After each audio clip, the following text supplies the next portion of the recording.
The great mosques stand white and silent in the sun, their domes boiling in the heat and turning to bubbling liquid stone. Let's go inside one. This is the entrance to the Blue Mosque, one of the most beautiful in the city. The domes tumbling about in a casual cascade.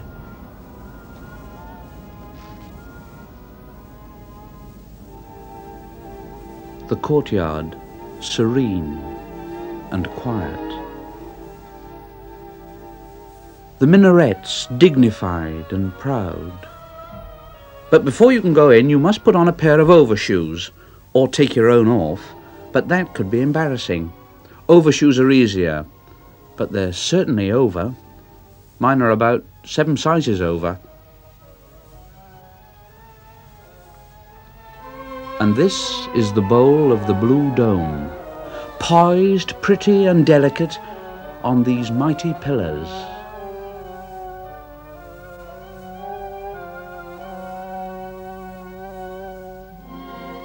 The whole place is a beautiful fusion of blue. Pale blue, sky blue, sea blue, turquoise blue.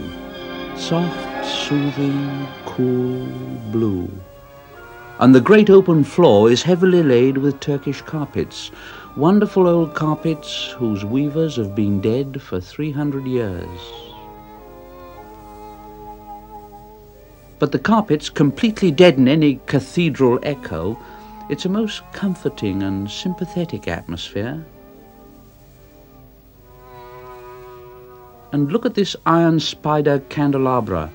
It fumbles its oriental way all over the mosque.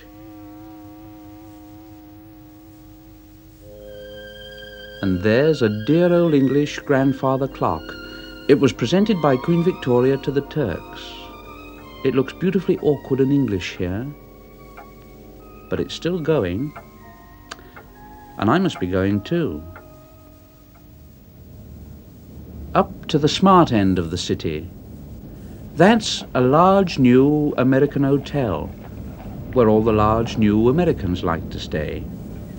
They've dug themselves a mighty fine pool, and here, for a consideration, and in splendid isolation, you can have a holiday just like the ones you have way back home.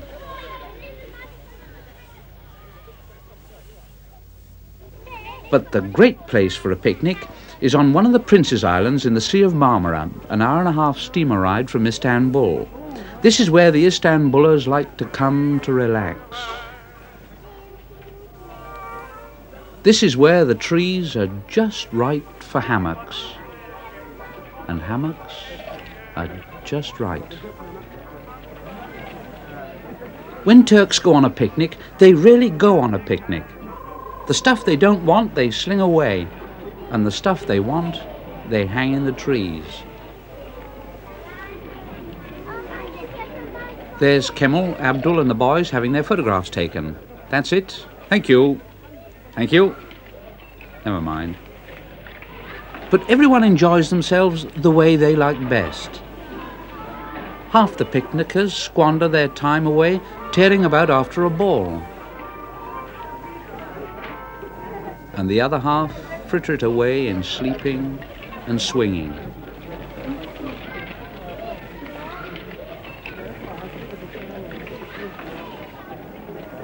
Uh-oh, here's Robin Hood and friend. Your merry men, sire, are dancing on the green.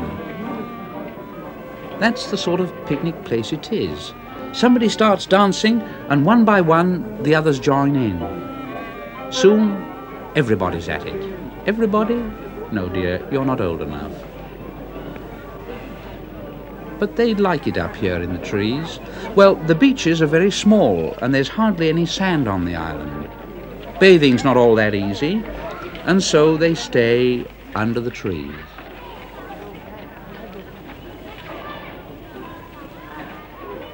Still, I mustn't stay much longer. I must get a coach and two back to the steamer. It's the only way to get about, unless you walk. But not many seem to walk. Oh yes, here's a few. Woo! I still haven't bought any presents yet. I must try the bazaar before I go. And here we are. Now let's see. What's he buying? Handkerchiefs. That's a bit ordinary, isn't it? No, let's move on. This bazaar is an extraordinary place. There are something like 4,000 shops huddled together under these old roofs. That's the trouble. There's too much to choose from. Look at it. I must try not to buy anything daft, like a brass coffee tray. Now don't be silly. You know you don't want it. Leave it. I know, but that's the trouble. You just get bemused in the bazaar. But the whole of Istanbul is like an enormous bazaar. A vigorous, hugger-mugger coral reef. And where in the wide world is there anywhere more grubby, more bewildering, and more beautiful?